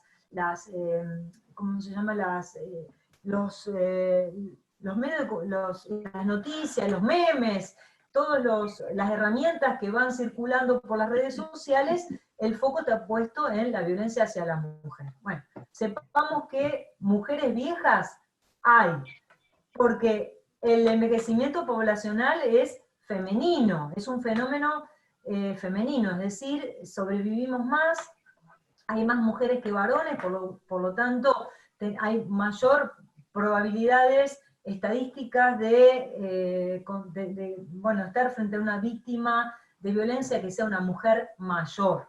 Así que gracias por decirlo, y también tu intervención me permite señalar que INPEA es una red, una ONG, que tiene sede en Canadá y en Estados Unidos, que ha sido pionera en la toma de conciencia respecto a este flagelo que afecta entre el 4 y al 6% de la población mundial de personas mayores está afectada por episodios de violencia en general. Imagínense en contextos de pandemia. INPEA además ha sido un organismo clave para que la ONU adoptara en el año 2004 la consagración del día 15 de junio como el Día Mundial de Lucha, de toma de conciencia y de lucha contra el flagelo del abuso, el maltrato y la violencia hacia las personas mayores, porque ha sido una propuesta de INPEA. Y bueno, yo también la represento aquí en Argentina, así que te agradezco que lo hayas señalado, me lo recordaste. Gracias. Yo tengo una consulta, doctora Isolina, sobre el tema que comentó de las directivas anticipadas y, sí, sobre las directivas anticipadas, el consentimiento anticipado. ¿Esto qué tan promovido está en nuestra región? Porque en el Perú esto no es de dominio público, conocemos casos específicos, puntuales, de gente que por voluntad propia, porque conoció que esto es una práctica común, por ejemplo, en Estados Unidos, donde yo vivo, se hace, y es más, acá en cualquier tipo de reunión, conferencia, de cualquier tema que esté relacionado a la vejez, al envejecimiento, demencias, siempre hay una mesa de una organización que se llama Los 5 Deseos, donde te dan todo un formato donde la persona, puede escribir sus voluntades. Pero eso es común. Y aún siendo común, el porcentaje no es alto de la gente que lo utiliza. No tengo los datos de porcentaje en este momento claros, pero sé que entre quienes lo utilizan, me parece que es algo del 35% de gente que realmente tiene las directivas anticipadas. Pero de darse una emergencia, en Estados Unidos se sabe que ese documento está guardado en la refrigeradora. Es una práctica común, ¿no es cierto? Entonces, estoy en una situación terrible de emergencia, perdí la conciencia, no puedo responder, el bombero, el policía, entra de casa y sabe dónde tiene que ir, a la refrigeradora. No hay que buscar en un cajón, en el cuarto, dónde podrá estar. Entonces, esa es una práctica común aquí. Y la gente lo sabe, ¿no? Por ejemplo, cuando nació mi hija, a mí me preguntaron, ¿tienes un testamento? Y dije, yo no tengo, no he pensado en eso. Y entonces hay una promoción intensa de ese tema. Entonces, quiero saber si nos podría ilustrar un poco qué tan avanzado, qué tan posible es que este tema tenga acogida en nuestro país. ¿Qué pasa si no existe en nuestros países? ¿Qué pasa si no existe un documento ante notario con las formalidades que sean necesarias, pero yo, como familiar, sé que mi ser querido siempre ha dicho en alguna conversación, si algún día tengo una emergencia terrible, por favor, no hagan nada por mí, ¿no? O donen mis órganos, lo que sea. Y a la misma vez, ¿qué pasa si sabiendo una voluntad de manera formal o no, el médico o la familia se opongan a la voluntad, ¿no? ¿Cómo se maneja ese tema? Si hay alguna referencia, algo que nos pueda un poco encauzar en este camino. Sí, gracias María Isabel, la verdad que es un tema interesantísimo y además, bueno, has ilustrado muy bien la práctica norteamericana. Bueno, en Argentina nosotros no hablamos de testamentos vitales, por empezar, ¿no es cierto? Que sería la traducción literal de living wills. Living wills se traduce literalmente como testamento vital. En Argentina, si bien digamos, esta práctica nace en Estados Unidos, de la mano de la bioética, yo diría en la década de los 70 aproximadamente, y ha tenido mucho éxito, como vos muy bien planteabas, porque al punto de no sabía que la gente guarda en el refrigerador su living will. En Argentina se introduce primero como directiva médica anticipada, y después por la práctica de los notarios, de los escribanos, del derecho notarial, viró hacia la expresión actos de autoprotección. ¿Cómo ingresan las disposiciones anticipadas o actos de autoprotección? En primer lugar, digamos, el sector que más las viralizó fueron el de los testigos de Jehová, que nos tienen acostumbrados a, ellos andan por todos lados con una tarjetita plastificada que dice, no quiero ser transfundido, soy testigo de Jehová. Simplemente eso es su palabra garantizada y que ha dado lugar incluso a fallos, digamos, a conflictos judiciales, para saber si era necesario o no respetar esta voluntad cuando estaba en riesgo, no sé, el derecho médico a no vivir un juicio de mala praxis, etc. En ese sentido, un fallo muy importante que llega a la Corte Suprema de Justicia de la Nación, que fue el caso Bahamondes, pone en el año 1995, allí ese fallo permitió poner en la agenda cotidiana la cuestión de las directivas anticipadas. Entonces, diríamos que en Argentina esta tradición empieza simbólicamente en 1995 con la difusión de los resultados de fallo, en donde se garantizó el respeto de la voluntad de esta persona testigo de Jehová, que en el marco de sus creencias, digamos, se le respetó su derecho a no ser transfundido, aunque peligraba su vida, ¿no es cierto?, con la falta de acceso a ese recurso. A partir de allí hubo una, por suerte, muy buena tradición, se expandió, digamos, esta práctica, y fue reforzada por dos hechos. Como les decía, la práctica notarial, los escribanos argentinos, incluso con apoyo de los colegios profesionales, fueron ampliando, profundizando esta herramienta, y hasta llevarlos a la constitución de registros profesionales, registros de actos de autoprotección que son controlados por los colegios notariales. Pero al mismo tiempo, un avance importante lo dio la legislación argentina, cuando en el año, entre el 2010 y el 2011, la ley de derechos de los pacientes, la ley nacional, incorpora el uso de estos instrumentos en su normativa, la de las directivas, llamándolos directivas médicas anticipadas, y también colateralmente se regula el consentimiento informado. Son dos institutos distintos, aunque son complementarios.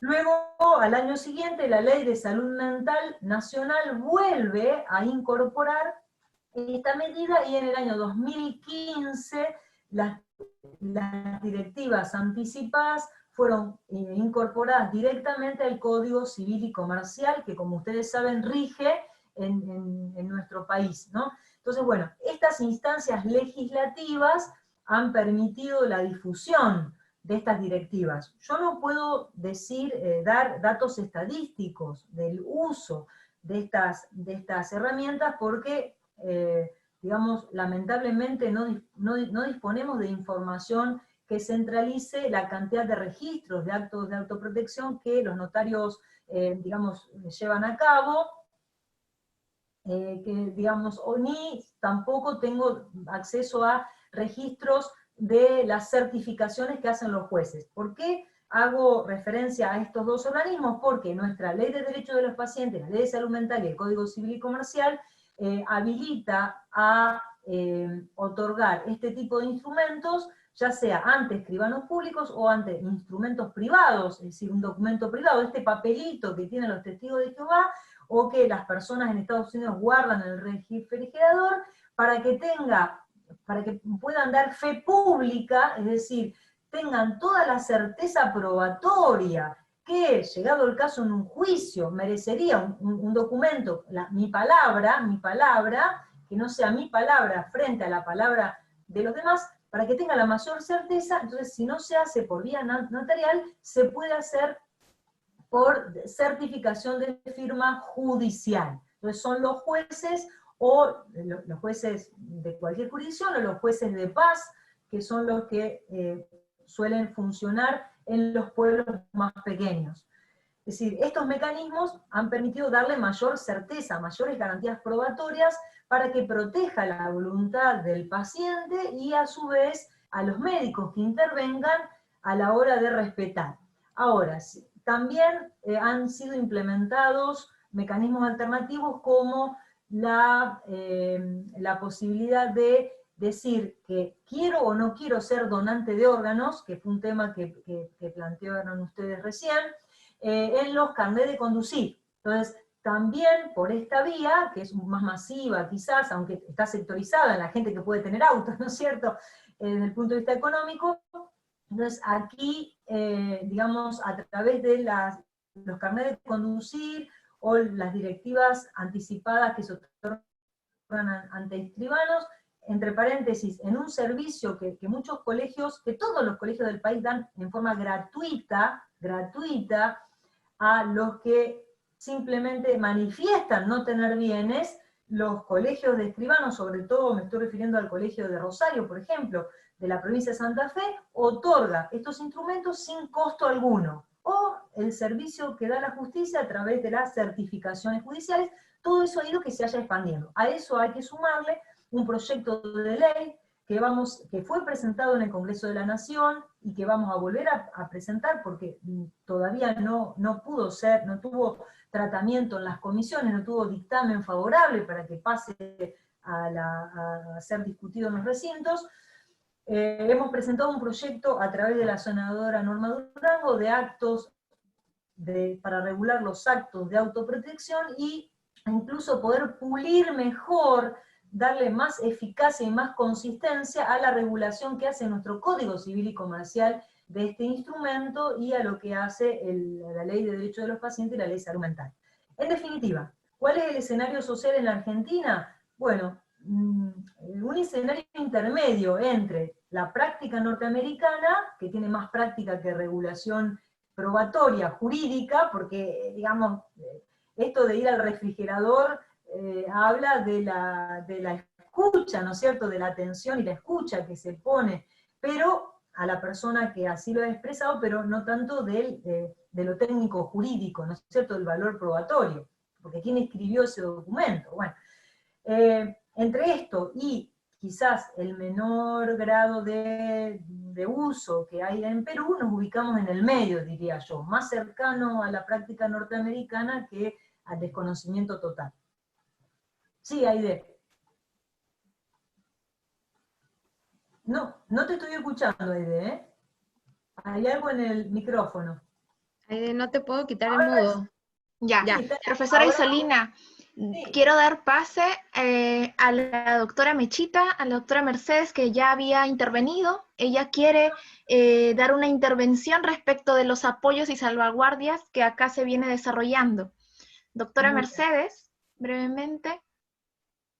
Y muchas gracias por toda la explicación muy ilustrativa, que de hecho lo vamos a compartir porque este video está siendo grabado. Doctora Mercedes, la escuchamos. ¿Está? Voy a, de repente le saco el mudo yo, a ver, un momento. Ah, ya, ok. ¿Dónde? Acá está. Ya. Un momentito. Sí, cómo no. Sí. Aquí No yo puedo la sacar. estoy viendo Ya, en Ya el está. chat. Sí, Sí. ya. Bueno, Mercedes. no, lo que quería era decir dos cosas brevemente, ¿no? Nosotros recién a partir del año pasado tenemos unas normas sobre apoyos. Doctora Mercedes, no la escuchamos bien. Está muy bajito el volumen. Ahora, Ya. Mejor. Ya. voy a subir el volumen, lo que pasa es eso. ¿Ya? ¿Ahora qué tal? Ya. Sí, está bien. Bueno, lo que le comentaba, recién nos ha salido unas normas sobre apoyo y salvaguardias que hablan justamente de lo que usted está comentando, ¿no? De cómo las personas ya cuando están digamos, con todas sus facultades, pueden decidir algunas cosas sobre su futuro. pero todo está, pero lo que no se puede, por ejemplo, es evitar lo que nosotros denominamos los herederos forzosos, ¿no? Nosotros tenemos herederos forzosos, que son, bueno, hay una graduación que la establece el Código Civil, y el testamento que uno puede hacer, el civil establece. Pero para otras cosas, como por ejemplo el tema de, qué sé yo, si quiere o no dejar sus órganos para los órganos o otras cosas, eso sí se puede hacer. Ahora, lo que sí establece nuestras normas es que después que uno fallece, quien toma la decisión es la familia. Y eso es lo que estamos tratando de que sea, de algún modo, no sea así, ¿no? Porque al final, aunque en nuestros DNI, nuestros documentos de identidad establezca que uno es donante, al final siempre le van a preguntar a la familia, ¿no? Sí. Y esa pregunta es la que vale, porque ya la persona ya está muerta, y quien tiene que tomar la decisión es la familia. Entonces, ahí hay un tema que tiene que variar, ¿no? Y lo que se ha establecido de acuerdo a la ley es que los apoyos y salvaguardias que uno pueda dejar, tiene que hacerlo en la notaría, pero quien debe cumplir eso, quien debe hacer cumplir o ver que se esté cumpliendo, debe ser los centros integrales del adulto mayor. O sea, se supone que, por ejemplo, lo hiciste en un sitio, en ese sitio, digamos, en Lima, en el centro de Lima, ese notario tiene que mandarlo al CIAM de Lima para que ellos vigilen que esas salvaguardias y apoyos están siendo cumplidas tal como la persona lo ha decidido, ¿no? Esto, como le repito, eso es muy nuevo, ¿no? Muy nuevo, no tiene ni un año esta fórmula que se está viendo, y eso es lo que tenemos, ¿no? Pero sí tenemos nosotros herederos forzosos, ¿no? Entonces, el cónyuge, los hijos, ¿no? O sea, hay una graduación que son los que tienen, uno no puede decir, bueno, yo dejo esta casa a mi hijo porque es pobrecito, tiene más problemas, no. Todos hay una fórmula que aunque uno lo deje el testamento, no tiene validez hasta que, o sea, si no está de acuerdo a lo que el Código Civil dice. Bueno, esa era la aclaración que quería, y creo que sería importante poder trabajarlo más, porque para ver, ¿no?, cómo les ha funcionado a ustedes y poder nosotros a eso, a lo que tenemos, poder adecuar. Gracias. Sí, muchísimas gracias, Mercedes, por este aporte también.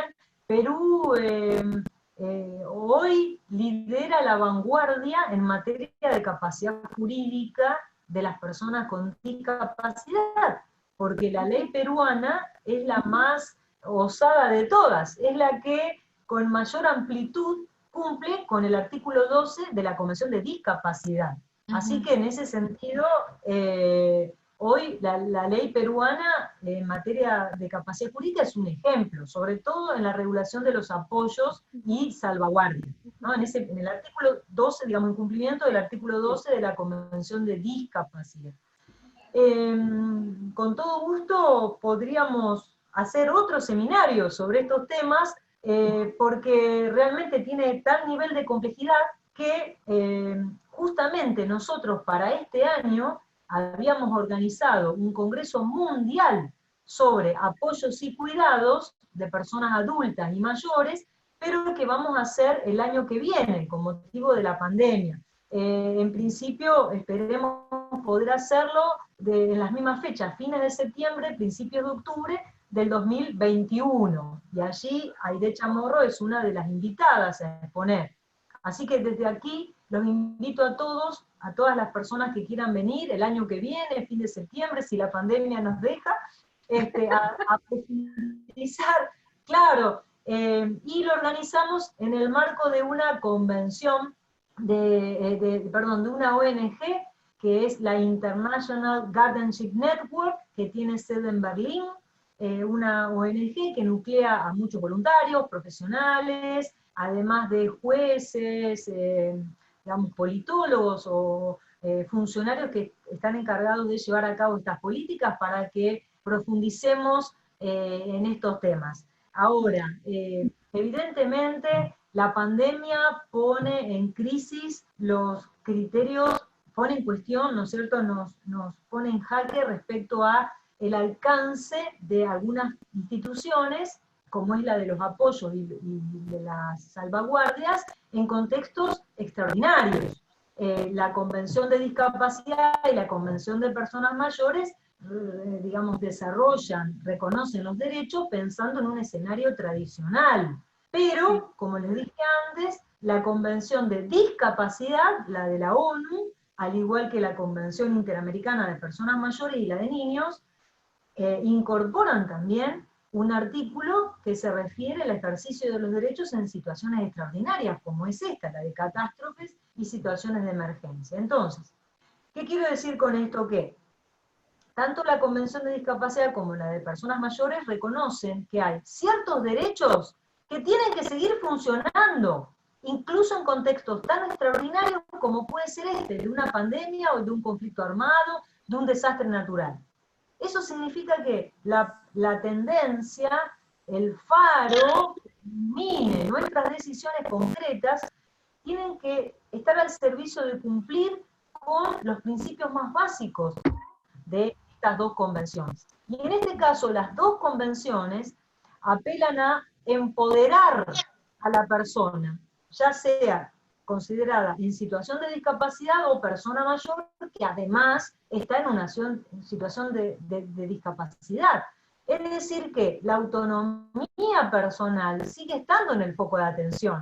No la vamos a desplazar por un intervencionismo político o un voluntarismo proteccionista que barra la palabra y la toma de decisión que haya podido hacer la persona en su oportunidad o que adopte hoy. Entonces, la autonomía personal sigue siendo un elemento fundamental para las decisiones. Y de manera que si me quedo, tengo una sola cama y no sé a quién dejárselo, no sea solo el médico o la persona que tenga a su cargo esa decisión quien deba tomar la decisión y ejecutarla, sino que esa decisión tiene que ser colectiva, tiene que ser en conexión con la escucha, escuchando a esa persona, ya sea porque lo pueda decir en su situación de enfermedad, o porque lo haya dicho a través de un testamento, de una directiva anticipada, o bien si interviene la familia, como en general evidentemente ocurre, sobre todo en nuestros países, que lo haga en atención a su biografía, en atención a sus preferencias, que lo haga a la manera de un testigo clave, pero no del protagonista para tomar esa decisión. Eso me parece, estos elementos creo que son muy importantes para poder entender primero la complejidad del proceso de toma de decisiones, que en esta complejidad el centro de atención tiene que estar dado por la autonomía de la persona mayor, porque estamos hablando de una persona capaz jurídicamente, distinto sería el caso de un niño, de una niña o de un adolescente, estamos hablando aquí de una persona mayor capaz, siempre que no haya sido restringida en su capacidad para tomar decisiones judicialmente, y en ese caso intervendrá un apoyo que no va a desplazar la voluntad de esa persona, ni siquiera en contextos de emergencia como estos. Sé que es difícil, sé que parece utópico, pero tenemos que ver en qué dirección nos tenemos que mover, porque estos son los derechos humanos que hemos aceptado compartir, que hemos aceptado que cuenta con este consenso social necesario para validar cualquier decisión, ya sea política o privada, a nivel cotidiano. Exacto. Sí, de hecho, profesora Isolina, tenemos muchos tópicos que abordar en este contexto y tras este. O sea, el contexto del COVID-19 nos plantea desafíos y desafíos hacia un cambio de modelos, ¿no? Hacia un cambio de modelo social en general y en particular de los servicios de protección de bienestar social para las diversas edades, pero en nuestro caso, dado el tema que estamos tratando, para las personas con discapacidad, para las personas adultas mayores, las personas con discapacidad y otros actores, ¿no? De hecho, yo recordaba cuando usted menciona sobre la Convención de Discapacidad, ya tiene varios años acá aprobada, y los diversos colectivos y organizaciones que trabajan, profesionales, que trabajan en temas de discapacidad, han tenido una lucha muy grande, pero han tenido ciertamente muchos logros que ahora se están visibilizando, ¿no? Bueno, esta charla ha sido amplia, verán que nos hemos extendido, y la primera vez que ha sido una extensión tan larga, pero muy productiva, porque de hecho de esto se trata la iniciativa, de que sea un diálogo participativo, y que puedan salir tópicos a tratar próximamente, ¿no? De hecho, con Marisabel coordinaremos para seguir promoviendo estas iniciativas con los tópicos que ahora se han mencionado y otros que se están planteando en las otras charlas. Queremos ya finalizar agradeciéndole, doctora Isolina, y para mencionar algo que usted planteó acerca de las múltiples discriminaciones y situaciones de vulnerabilidad en la vejez, y uno de ellos es por factor de género, ciertamente. Y aquí, en Perú, como en Latinoamérica y a nivel mundial, análogamente al proceso de envejecimiento poblacional, se encuentra el fenómeno de feminización de la vejez.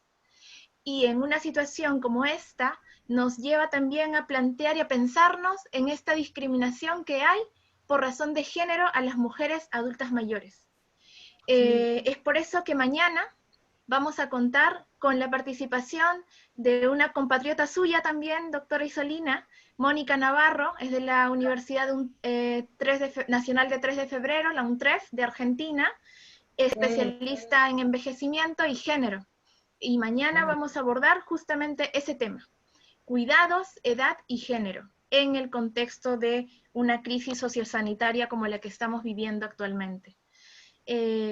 Muchas gracias a todos los participantes, a todos y todas. Vamos a publicar este video. Gracias nuevamente, profesora Isolina Dabove, y estamos encontrándonos en una próxima oportunidad. Gracias, Aide. También desde mi lugar, las y los felicito por la organización de este espacio. Realmente es inspirador. Voy a ver si lo podemos replicar también en Argentina, desde nuestros institutos.